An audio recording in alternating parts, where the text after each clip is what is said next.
sangat struggling waktu itu, tapi Ser sangat punya rasa bangga, pokoknya rasa bangga ke orang tua Ser kalau bahwa mereka tuh tetap bisa mikirin orang lain. Mereka tetap Berempati. berempati mikirin gimana kalau ada orang kesusahan dan ya gimana bisa membantu orang itu dengan situasi seadanya.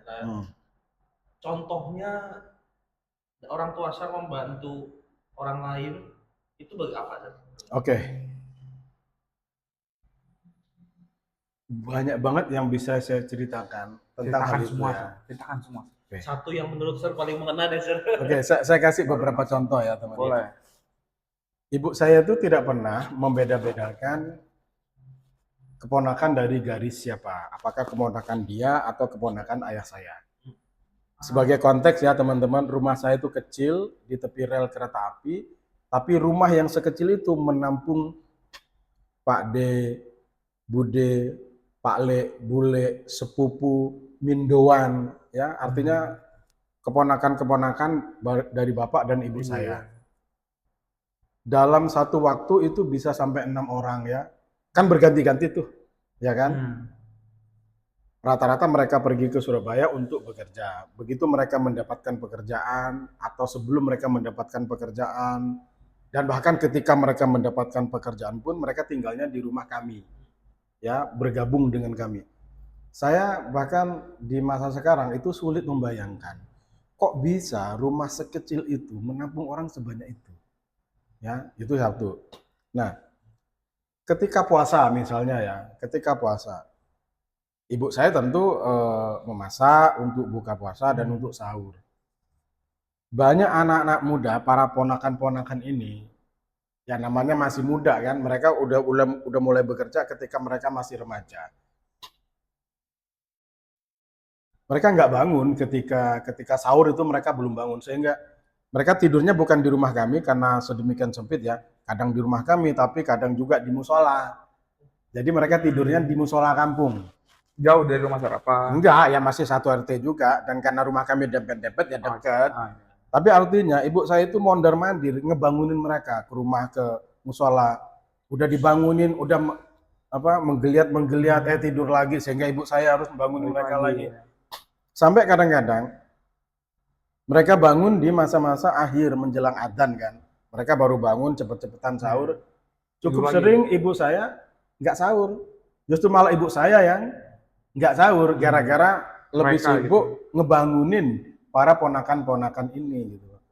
Sedemikian ibu saya itu memperhatikan mereka ya. Oh, jadi kalau ada orang bilang kalau sama bukan darah daging kayaknya nggak bakalan enggak, kalau bagi ibu saya bukan darah daging dia, tapi dia tetap seperhatian itu gitu. Dan kami bukan orang kaya. Ayah saya itu PKL, pedagang kaki lima. Jadi jalannya agak enggak dong. Agak susah. Kayaknya enggak gitu. Karena kakinya 5, enggak ya. Jadi pedagang kaki 5 ya, bagi kalian yang tidak tahu apa definisi PKL, itu adalah 1, 2, 3, 4. Satu lagi dari mana tuh? Oke. Gak usah dibayangin. Oke, lanjut. Gak usah dibayangin. Oke, nah, pedagang kaki 5 itu adalah pedagang yang menghampar dagangannya di tepi jalan ya, di tepi jalan. Sehingga saya dari kecil itu sudah punya pengalaman dikejar Satpol PP. Sudah. Kalian nggak punya kan pengalaman begitu? Saya dong punya. Dikejar oleh Satpol PP. Oh, pentungan. Iya. Kalau lu polisi kan? Bukan. Beda yang kata lu nyolong HP itu. Waduh, enggak. Itu di game. Oh, di game ya. Iya. Oh, sorry. Salah. Atau di dunia nyata yang di game kan? Enggak lah ya, enggak usah. Fokus ke ayah saya. Nah, ayah saya adalah PKL di Jalan Kapasari itu, ya PKL. Sehingga ketika ada penertiban, ya kami, teman-teman ayah saya itu menjual kursi bekas, meja bekas, sepeda bekas, ya apapun yang bekas, kemudian dibeli, diperbaiki, dicat ulang, ya sampai jadi bagus lagi, itulah yang kemudian dijual. Dalam setahun itu kadang-kadang ada sekian kali kita menyebutnya obraan ya, diobrak atau ditertibkan. Iya. Itu ya kami angkutin dengan cepat, ditutup, diangkut barang-barang itu diangkut ke kampung kami. Masuk ke kampung. Ya kalau mereka pergi, ya kami pasang lagi. Tapi mereka pernah ngejar sampai rumah nggak? Enggak pernah ngejar sampai rumah, tapi memang harus yang sampai komplek harus gitu. di jalan doang gitu. iya sih, ya kayaknya begitu ya. Kok kayaknya keterlaluan juga kalau harus dikejar sampai ke rumah ya. Ntar kursi-kursi kami juga diambilin, ya kan? Kalau kami terlambat ngeberesin, dan itu memang terjadi juga, ya punya kami diangkut ke truk-truk itu. Sampai saya sama adik saya itu bertengkar lah katakanlah. Jadi apakah saya sudah pernah berhadapan dengan kekuasaan? Pernah dong. Berarti itu lari sama bobo gerobak. Bukan gerobak, kursinya yang kami angkutin satu persatu. Coba sekarang kita peragain gimana. Ribet. Udah berat, Ki. Perut saya udah berat. Udah berat. Oke. Ya, jangan. Oke lah. Nggak usah. Nah, kayak gitu. Tapi meskipun kondisi keuangan kami sesempit itu, alhamdulillah ayah dan ibu saya masih tetap berbagi. Ya. Jadi ketika saya sudah mulai punya pendapatan karena bekerja di Surabaya Pos misalnya ya, ada tetangga yang meminjam ke kami, ibu saya akan memastikan bahwa saya ngasih pinjaman. Karena ibu saya yakin sesusah-susahnya kami, paling enggak kami tidak sesusah mereka yang harus meminjam itu. Sebagai ilustrasi ya, saya akan sampaikan tetangga saya. Ya. Jadi saya punya tetangga, kita sebut saja Bu Soto, karena dia berjualan soto, ya kan. Kemudian ada tetangga lagi yang beliau itu wanita juga, udah lansia juga. Beliau adalah Bu Rombeng, karena pekerjaannya sebagai Jualan rombeng. tukang rombeng, Tukang rombeng. ya, yang berjualan barang-barang bekas. Jadi dia berkeliling dari satu kampung ke kampung lain, membeli barang-barang bekas, kemudian mereka jual kayak gitu. Nah, si ibu rombeng ini berkeliling dari pagi sampai siang. Bok Soto berjualan dari sore sampai malam. Ya. Nah, kalian bisa bayangin, ibu rombeng ini punya duit sesedikit itu, tapi kemudian dia masih mau meminjami duit yang terbatas itu ke si Bok Soto untuk dipakai membeli Bahan-bahan daging, soto, membeli bahan-bahan soto lah ya, bahan-bahan jualan mereka. Paginya si Bok Soto mengembalikan uang itu ke si Bok Rombeng itu gitu. Tapi kan namanya orang jualan kan tidak selalu laku kan. Iya. Di masa-masa di mana sotonya Bok Soto ini nggak laku, bagaimana dia harus mengembalikan? Saat itulah dia ke rumah saya.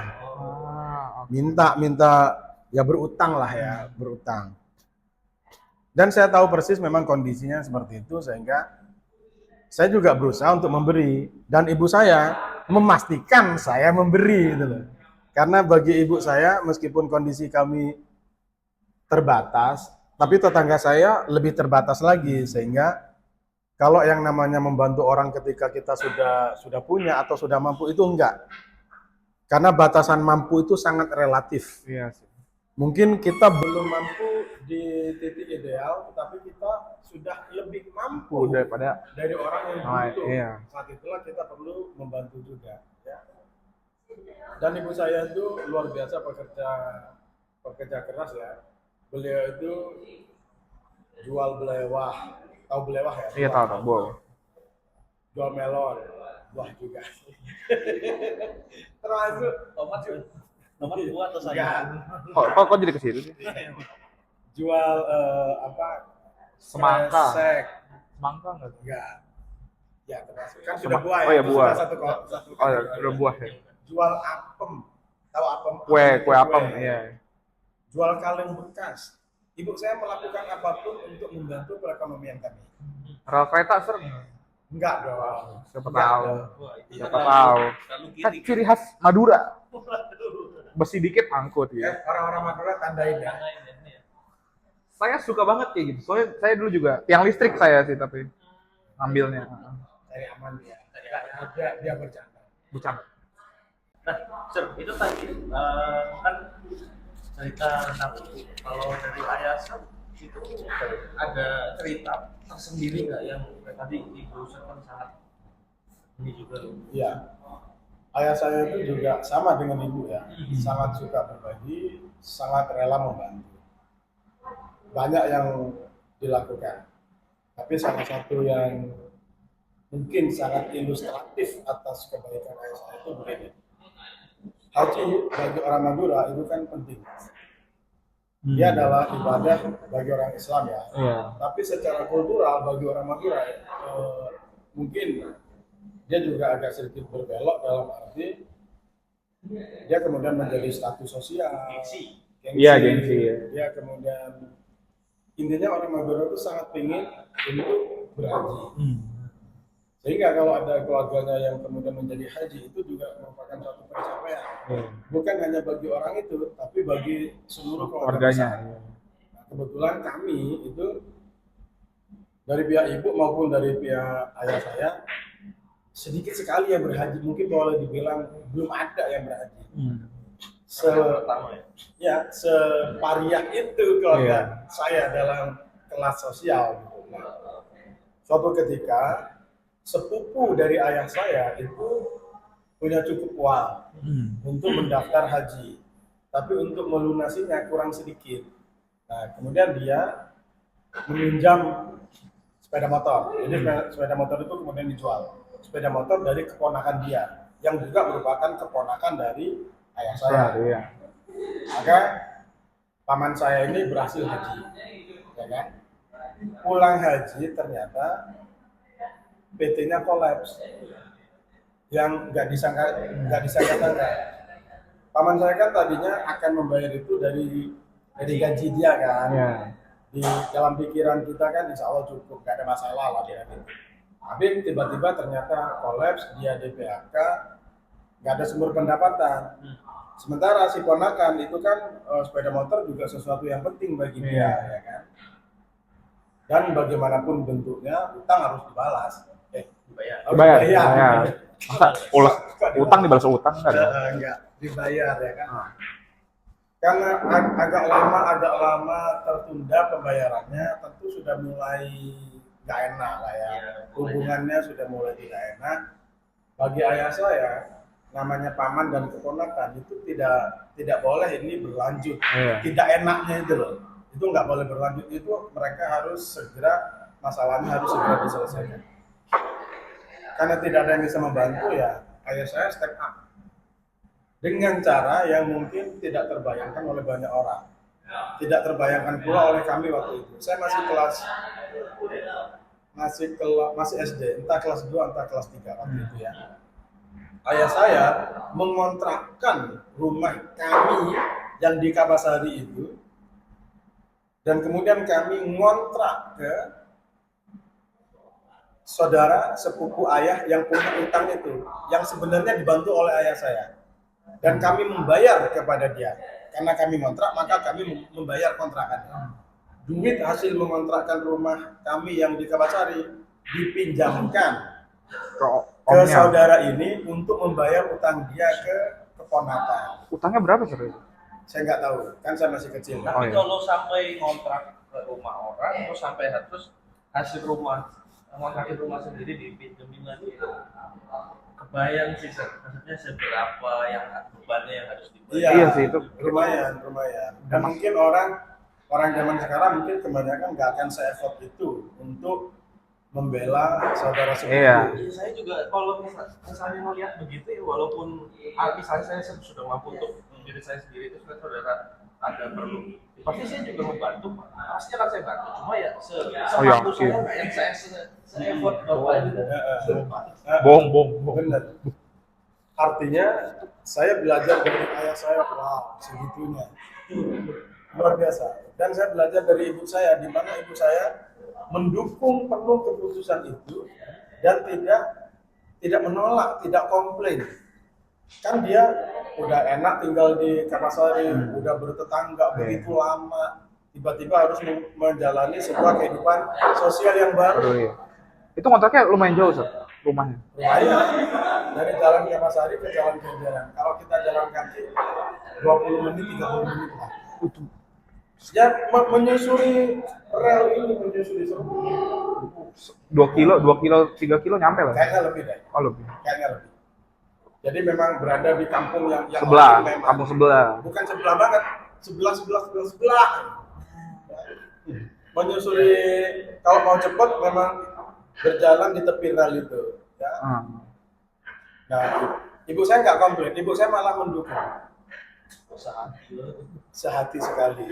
Memang Hidup pada semangat. dasarnya mereka sama-sama suka membantu, sehingga Iya. kalau alasannya untuk membantu orang kayaknya nggak bakal susah untuk mencapai kesepakatan di antara dua orang itu. Berarti kalau dari cerita Sir tadi, di saat situasi lagi susah banget, bahkan masih sempatnya tuh mikirin orang lain ya, Sir, orang tua. Alhamdulillah. Mereka tuh sempat ngerasain juga nggak sih kayak mereka lagi susah, nah kebutuhan yang buat anak-anaknya nih, misalnya makan, pendidikan. Kalau Sir lagi susah nih misalnya waktu itu, yang bantuin siapa, Sir? Apa mereka usaha sendiri gitu? Sama kisah-kisahnya, Sir, apa aja sih? Ya, kami orang nggak mampu ya, tapi alhamdulillah masih bisa bantu orang. Bagaimana kalau kami yang susah? Kan kami hidup di lingkungan yang miskin. Iya. Kami masih sedikit, ya mungkin sedikit, enggak sih, sama dengan mereka, rata. Terus kalau kami yang susah gimana? Iya. Memang berat, Ki. Dalam arti begini, saya ceritakan satu episode ya. Boleh. Saya itu SD selalu ranking 1. Sombong. Alhamdulillah SD ranking 1. Oke. Masuk ke SMP negeri. Dulu SMP negeri itu sekolah negeri lah ya. Sekolah negeri itu luar biasa loh persaingannya. Karena alternatifnya adalah sekolah swasta yang kalau nggak mahal banget, kualitasnya jelek banget. Iya. Ya, karena itu alternatif yang kualitasnya masih oke dengan harga yang masih terjangkau adalah sekolah negeri. Iya. Karena itu sekolah negeri adalah favorit waktu itu ya. Iya. Nah, saya masuk ke SMP negeri. Alhamdulillah selama di SMP negeri saya nggak terlalu berprestasi, tapi masih wajar lah ya. Bukan yang top banget tapi masih wajar. Nah, nilai saya itu masih memungkinkan saya untuk masuk ke SMA negeri. Bahkan SMA negeri yang tergolong baik. Nilai saya masih mampu. Persoalannya adalah saya bahkan untuk membeli formulir pendaftaran yang harganya hanya setara semangkok bakso, saya nggak punya duit. Formulir pendaftaran doang, saya nggak bisa beli. Waktu itu formulir pendaftaran itu beli, guys ya, bukan mendaftar secara online kayak sekarang. Kita masih harus membeli formulir pendaftarannya. Harganya murah, kalau saya nggak salah waktu itu entah 5.000, entah di bawah 5.000 rupiah. Waktu itu ya, itu di tahun 93. 1993. Iya. Kalian udah lahir belum? Belum. Oh, kalian masih proposal ya? Direncanain aja belum deh. Direncanain belum. Nah, 93 dari SMP lulus, saya sudah lulus kelas 3 SMP, mau masuk ke SMA. Hari pertama pendaftaran belum punya duit. Hari kedua pendaftaran belum punya duit. Hari ketiga pendaftaran, dan itu adalah hari terakhir ya. Masa iya sih saya benar-benar pada akhirnya harus nggak sekolah? Masa iya saya harus menjadi sama dengan warga Kapasari yang lain yang sedemikian mudah putus sekolah? Masa iya saya harus menjadi salah satu dari mereka, menambah statistik yang tidak bagus itu ya? Saya nangis waktu itu. Nangis karena saya benar-benar pingin sekolah, tapi kok kayaknya, nah, saya dari pagi itu kalau di sinetron kan berdiam di kamar gitu ya. Karena mereka punya kamar sendiri, guys. Saya kan nggak punya. Jadi saya hanya berdiam aja di kasur di ranjang susun ya. Bagian saya adalah yang di atas, saya diam aja di situ ya sambil nangis juga sih. Dan ayah saya, ibu saya, kakak-kakak saya tahu bahwa saya sedang bersedih luar biasa karena saya mau melanjutkan ke SMA tapi nggak punya duit untuk membeli sekedar formulir pendaftaran. Nah, tapi mereka tahu bahwa saya berprestasi. Mereka tahu bahwa saya sangat ingin untuk bersekolah. Akhirnya apa? Alhamdulillah kakak-kakak saya perempuan ya, mereka bawa baju mereka. Mereka bawa spray mereka. Kemana? Ke tukang gadai. Mereka gadai. Sorry, ini beneran. Mereka bawa baju-baju mereka itu ke tukang gadai. Mereka dapat duit dari situ. Duit itulah yang menyelamatkan saya. Sehingga bisa beli formulir pendaftaran dan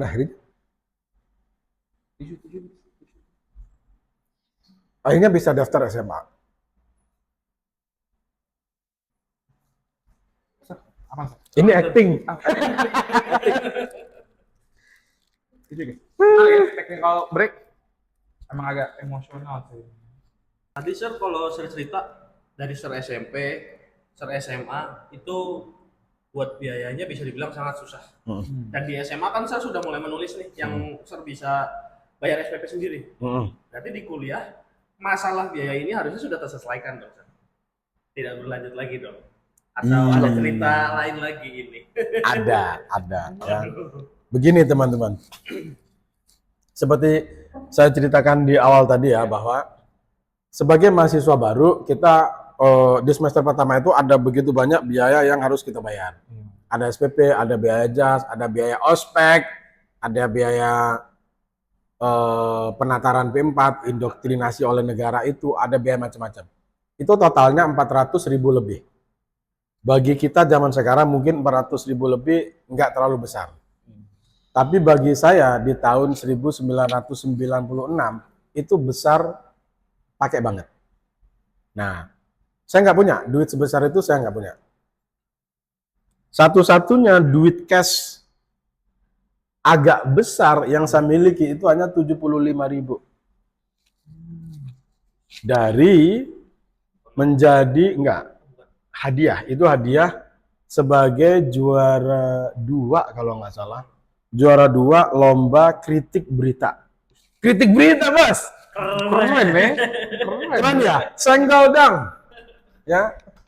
Juara 2 lomba kritik berita. Alhamdulillah dapat 75.000. Kebutuhan saya adalah 400 lebih. Iya.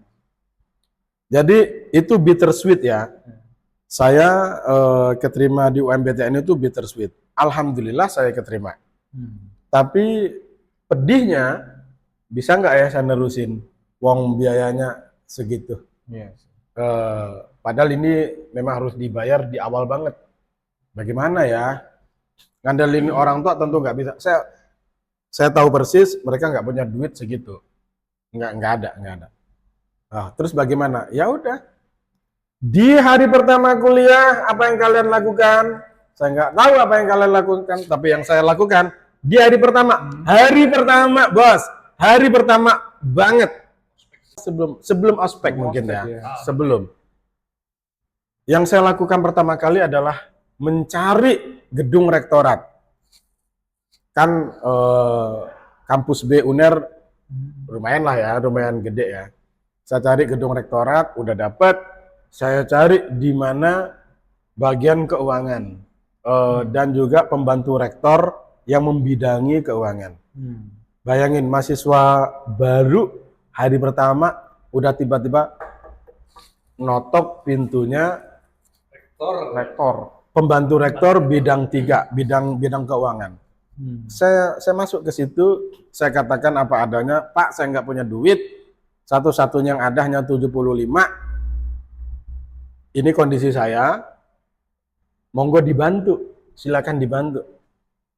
Ya tentu saya berharap, oh ya udah diputihin, nggak usah ya. Tapi tidak seindah itu guys, ya. Yang terjadi adalah saya diberi keringanan waktu. Saya diberi waktu 3 bulan untuk melunasi biaya tersebut. Well, I have no other choice. I take it. Ya, I take the offer ya, 3 bulan. Ya daripada nggak ada keringanan sama sekali, oke lah 3 bulan. alhamdulillah Allah bersama dengan orang-orang yang sabar, Allah bersama dengan orang-orang yang memang mau berbuat baik, ya kan? Waktu itu saya masih di Kronik Pelajar, masih di Klub Reporter Pelajar Surabaya Post. Jatahnya adalah, kan namanya saja Klub Reporter Pelajar. Iya. Saya udah kuliah, udah bukan pelajar dong. Iya benar. Nah, jadi di Kronik Pelajar Surabaya Post itu kita diberi jatah 1 tahun sampai kita lulus untuk terus bergabung. Nah, alhamdulillah saya terus menulis tuh. Allah bukakan jalan, saya tulisannya dor, masuk. Sehingga 400.000 itu, 400.000 lebih ya, terbayar nggak sampai 3 bulan. Is it a miracle? Well, maybe yes. Insya Allah ya. Insya Allah. Karena memang niatnya baik, dibukakan pintu itu. Ya. Dan berusaha juga. Iya, berusaha juga. Benar-benar Ya. niat, maksudnya Berusaha ada juga, inspirasi. berusaha banget. Ya Allah, gimana caranya saya mencari itu liputan kan? Iya sih. Ke sekolah kemana-mana. Saya cari liputan, saya tulis, saya foto. Alhamdulillah termuat sehingga nggak sampai 3 bulan biaya itu terlunasi. So guys, kalau kalian memang berupaya untuk hal-hal yang baik, kalian berusaha, kalian berdoa, insya Allah ada jalannya. Insya Allah ya. Insya Allah. Asal beneran berniat, punya niat baik, memang untuk hal-hal yang baik ya, bukan untuk ngeboat atau yang lain. Kalian nggak tahu ya ngeboat ya? Enggak lagi. Saya juga nggak tahu sih. Ngeboat itu bahasa zaman saya, ngobat. Oh. Kalau nggak sakit nggak usah pakai obat, ya kan? Itu betul. Ya, Klik. ya kan? Nah, Iya. itu ya. Dan setelah itu, alhamdulillah, mungkin itu titik kulminasi dari kesulitan keuangan saya. Setelah itu, alhamdulillah, di semester 3, saya ditawari oleh Surabaya Post, saya ditawari untuk menjadi pegawai tetap sebagai asisten redaktur untuk suplemen pelajar. Jadi Surabaya Post itu selain koran yang utama, dia menerbitkan suplemen. Suplemen itu sisipan, edisi yang terpisah.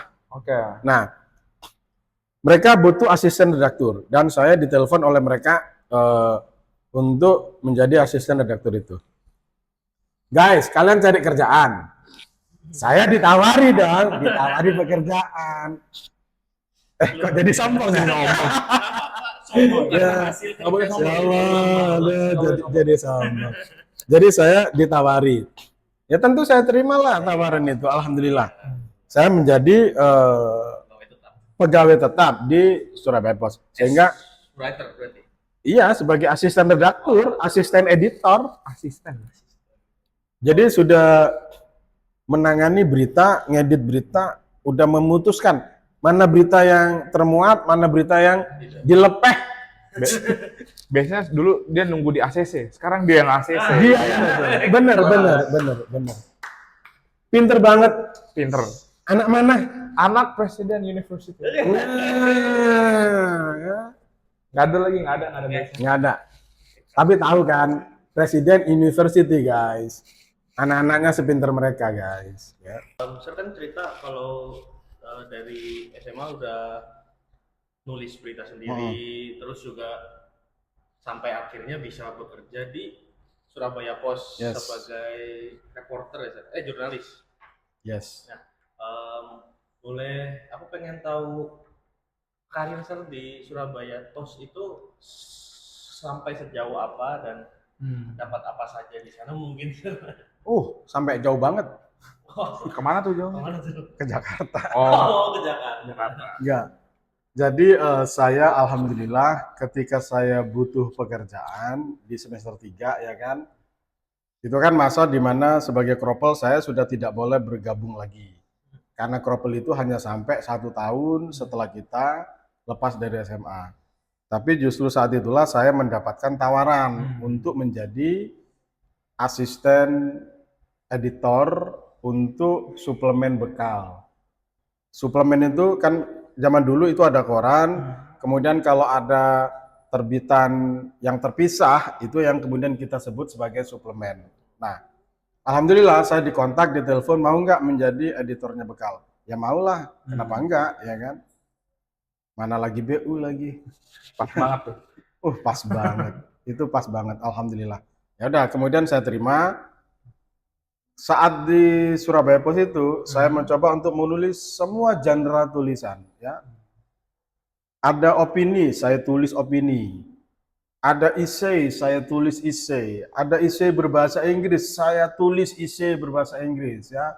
Ada laporan panjang, saya tulis laporan panjang. Ada feature, saya tulis feature. Intinya, semua rubrik, semua jenis tulisan yang ada di Surabaya Post, saya coba untuk isi.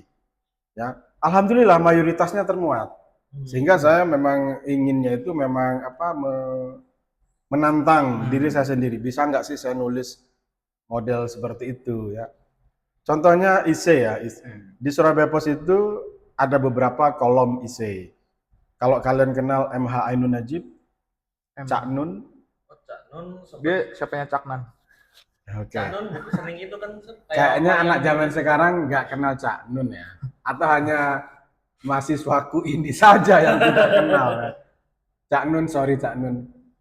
Ya, Cak Nun itu sebutannya adalah Kiai Beling. Dia penulis, kemudian dia juga penyair, dia yang punya Kiai Kanjeng, ya, budayawan lah. Tulisannya banyak tersebar di mana-mana. Nah, beliau yang sekarang terkenal itu mengawali karirnya, boleh dibilang mengawali karirnya tuh di Surabaya Post. Beliau mendapatkan satu rubrik essay di Surabaya Post namanya Markesot. Beliau menulis di situ. Nah, saya termasuk bisa nggak ya saya menulis essay sejenis itu. Gitu. Saya coba. Ya waktu itu ada rubrik essay, saya lupa namanya. Apakah namanya Imaji atau something like that lah. Saya coba masukin tulisan. Alhamdulillah termuat beberapa kali. Saya memang tujuannya bukan untuk menulis terus. Tujuannya adalah apakah saya bisa meng-create tulisan yang sesuai dengan pakem pada rubrik-rubrik yang berbeda. Alhamdulillah rata-rata hampir semua rubrik di Surabaya Post berhasil saya masukin. Jadi waktu itu saya akhirnya kemudian ditelepon lagi oleh Surabaya Post. Enggak ditelepon sih, dibilangin. Saya alhamdulillah direkrut yang tadinya ada di suplemen bekal, kemudian saya masuk ke koran inti Surabaya Post, The Winning 11. Ya, masuk ke tim inti, ya. Oh iya, harusnya bukan Winning 11 ya. Starting 11. Itu game, itu kan. Ada Bambang Pamungkas tuh dulu. Langsung gap generasinya kelihatan, ya kan. Saya main kok, saya Saya masih main. Iya. Sehingga masuk, nah pertama kali saya itu menangani atau masuk di Desk Internasional. Desk Internasional itu sebagai